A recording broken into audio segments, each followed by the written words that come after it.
रेल्वेमध्ये प्रवाशांकडून विसरलेले सामान स्थानकावर जमा करण्यात येते। ते सामान प्रवाशांपर्यंत पोहोचविण्याकरता रेल्वे प्रशासनाकडून प्रयत्नही केले जातात, परंतु जे सामान प्रवाशांपर्यंत पोहोचविणे शक्य होत नाही अशा सामानाचा प्रशासनाकडून लिलाव केला जातो।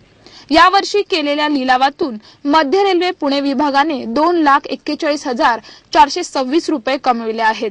मागील वर्षीच्या तुलनेत हा आकडा 85,000 रुपयांनी जास्त आहे।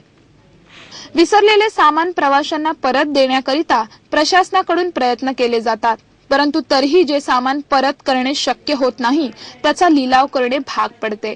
हा लिलाव रेल्वे सुरक्षा आणि रेल्वेचे वरिष्ठ अधिकारी यांच्या उपस्थितीत केला जातो।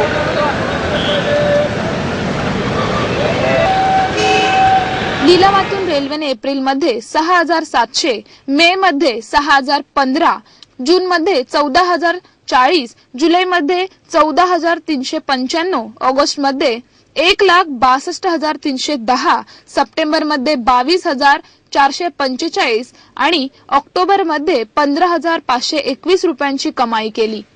याबाबत रेल्वेचे जनसंपर्क अधिकारी YK सिंह म्हणाले की यावर्षी ऑगस्ट मध्ये कमी संख्येने प्रवासी विसरलेले सामान परत घेण्याकरिता आले, त्यामुळे वस्तूंच्या लिलावातून रेल्वेला या महिन्यात मोठ्या प्रमाणात कमाई झाली। मे महिन्यात अत्यंत कमी प्रमाणात कमाई झाली। विसरलेले सामान परत नेण्याकरिता जवळपास सर्व प्रवासी आले होते। मागील वर्षी या कालावधीत रेल्वेने 1,56,369 रुपयांची कमाई केली होती। RPF आणि रेल्वे अधिकाऱ्यांच्या अखत्यारीत केल्या जाणाऱ्या लिलावात वस्तूंची पाहणी केली जाते। त्यातून एखाद्या प्रवासाचा फोन नंबर किंवा पत्ता मिळाल्यास संपर्क साधून वस्तू घेऊन जाण्याचे आवाहन केले जाते।